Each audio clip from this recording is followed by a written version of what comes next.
pessoa que sofre de bruxismo costuma fazer o quê? Rangir os dentes, cara. É 2. Tá errando. Resposta eterna plateia caca. Oi? Ela falou feitiçaria. Ela falou feitiçaria?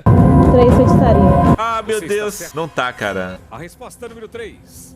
Feitiçaria é a resposta correta. Eita, caralho, botaram a música tensa. Pô, tentaram demais, mano. Ele perguntou umas 7 vezes pra ela, cara. Você tem certeza? Mas você tem certeza? Porque eu tenho bruxismo. Ah, ele tem bruxismo? Taca fogo nele, cara. Bora botar ele no pau, rapaziada. É bruxa, cara. Queima ele. Eita, caralho, viva. Fizeram A mulher pimba achou pra que essa, bruxa... só pode. Bruxismo é o ato de fazer feitiçaria, né, cara? Nossa, Bruxo, NA. né?